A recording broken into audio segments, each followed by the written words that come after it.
உங்களுக்கெல்லாம் தெரியும், அஜித் குமார் சினிமாவில் ஒரு எப்படி போனது? திராவிட முன்னேற்ற கழகம் உங்களை பொறுத்த வரைக்கும் தெரியும், இது முற்றிலும் ஜனநாயக கட்சி.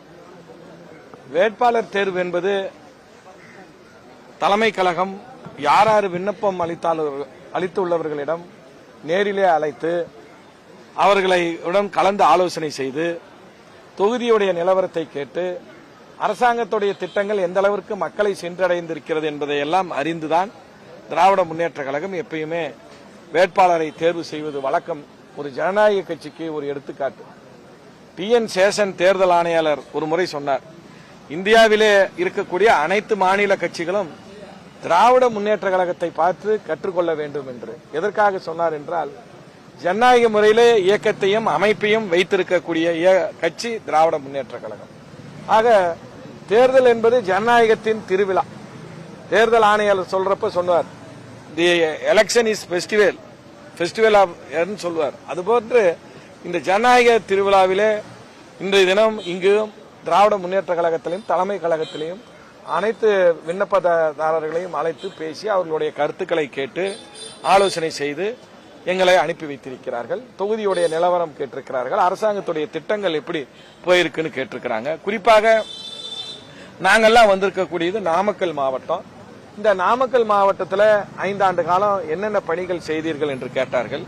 இந்த நாமக்கல் மாவட்டம் சேலம் மாவட்டத்திலிருந்து தனியாக பிரிஞ்ச ஒரு மாவட்டம் 1996ஆம் ஆண்டு. இந்த மாவட்டத்திற்கான அனைத்து அடிப்படை வசதிகளும் இப்பொழுதுதான் நாங்கள் பூர்த்தி பண்ணியிருக்கிறோம். இந்த திராவிட மாடல் ஆட்சியில் நம்முடைய முதலமைச்சரும் துணை முதலமைச்சரும் பொறுப்பேற்ற பிறகுதான் இந்த நாமக்கல் மாவட்டத்தில் அனைத்து அடிப்படை வசதிகளையும் பூர்த்தி பண்ணியிருக்கிறோம். நான் ஏதோ வாய் வார்த்தைக்காக சொல்லவில்லை, ஒவ்வொன்றுக்கும் ஆதாரமும் உதாரணமும் என்னிடத்திலே இருக்கிறது. நாமக்கல் மாவட்டத்திற்கென்று ஒரு மாவட்ட மத்திய கூட்டுறவு வங்கி இல்லாமல் இருந்தது. சேலம் மாவட்ட மத்திய கூட்டுறவு வங்கி தான் இருந்தது. ஆனால் இப்பொழுது நாமக்கல் மாவட்டத்திற்கு தனியாக ஒரு மாவட்ட மத்திய கூட்டுறவு வங்கியை நாங்கள் உருவாக்கி அந்த மக்களுக்கு இப்பொழுது ஏழை எளிய மக்களுக்கு, விவசாயிகளுக்கு, மகளிர் சுய உதவி குழுவுக்கு அதிக அளவிலே கடன் கொடுத்து வருகிறோம். நாமக்கல்லில் நீண்ட நாள் பிரச்சனையாக இருந்தது குடிநீர் பிரச்சனை. அந்த பிரச்சனை ராசிபுரம் சட்டமன்ற தொகுதியில 854 கோடி ரூபாயில குடிநீர் பிரச்சனையை சரி செய்து அனைத்து மக்களுக்கும் சுத்தமான குடிநீரை வழங்கியிருக்கிறோம். என்னால் சொல்ல முடியும், ராசிபுரம் சட்டமன்ற தொகுதி, நாமக்கல் சட்டமன்ற தொகுதியை உட்பட்ட புதுச்சத்திர பகுதியில ஒவ்வொரு குக்கிராமத்திற்கும் காவிரி தண்ணியை வழங்கியிருக்கிறோம். எந்த குக்கிராமத்திலும் குடிநீர் பிரச்சனையே இல்லை என்று அடித்து சொல்லக்கூடிய அளவிற்கு நாங்கள் அந்த பிரச்சனையை சரி செய்திருக்கிறோம். அதே போன்று நாமக்கல்ல தீர்க்கப்படாத பிரச்சனையா இருந்தது. உங்களுக்கெல்லாம் தெரியும், நாமக்கல் என்பது வளர்ந்து வருகின்ற ஒரு மிகப்பெரிய ஒரு மாநகரம். தலைவர் இப்ப அதை மாநகராட்சியாக தரம் உயர்த்தி இருக்கிறார். இங்கு அதிகமான இந்தியா முழுக்க இருக்கக்கூடிய லாரி எங்கிருந்து போகுதுன்னா நாமக்கல் இருந்து தான் போகுது. இந்தியா முழுக்க முட்டை எங்க சப்ளை பண்றோம்னா நாமக்கல் இருந்து தான் போகுது. இப்பேற்பட்ட வளர்ச்சி மகந்த இந்த மாவட்டத்துக்கு ஒரு புறவழிச்சாலை இல்லாமல் இருந்தது. இது எந்த ஆட்சியாளராலும் யாராலும் செய்ய முடியாத நீண்ட பிரச்சனையாக இருந்தது. ஆனால் இன்றைய தினம் மாண்புமிகு முதலமைச்சர் ஆட்சியிலே நாமக்கலுக்கு புறவழிச்சாலையை அமைத்து கொடுத்து முழுக்க இன்னைக்கு நாமக்கல் போக்குவரத்து நெரிசலை நாங்கள் தவிர்த்து இருக்கிறோம். அதே மாதிரி திமுகனா சாமி கும்பிட மாட்டாங்க அப்படின்னு சொல்லுவாங்க.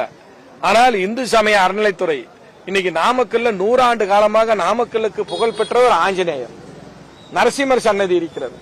இதற்கு 100 ஆண்டு காலமாக தெப்ப திருவிழா நடைபெறாமல் இருந்தது. அந்த 100 ஆண்டு கால தெப்ப தேர் திருவிழாவை சிறப்பாக நடத்தியிருக்கிறோம்.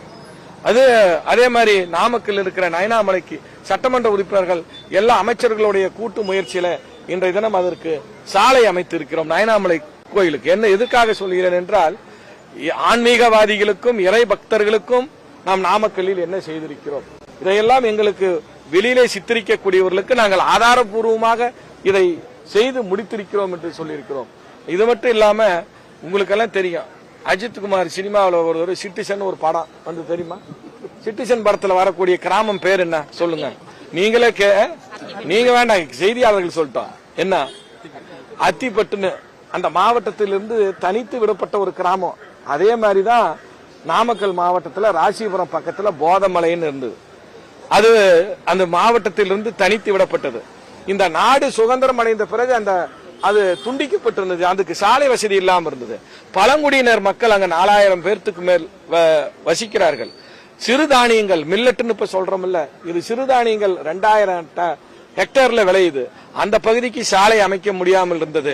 நம்முடைய துணை முதலமைச்சரும் முதலமைச்சர் அவர்களுடைய சீரிய முயற்சியில இன்னைக்கு 140 கோடி ரூபாய்க்கு சாலை அமைத்து போக்குவரத்தை துவக்கி அந்த மக்களுடைய வாழ்க்கையை பொருளாதாரத்தை உயர்த்தி இருக்கிறோம்.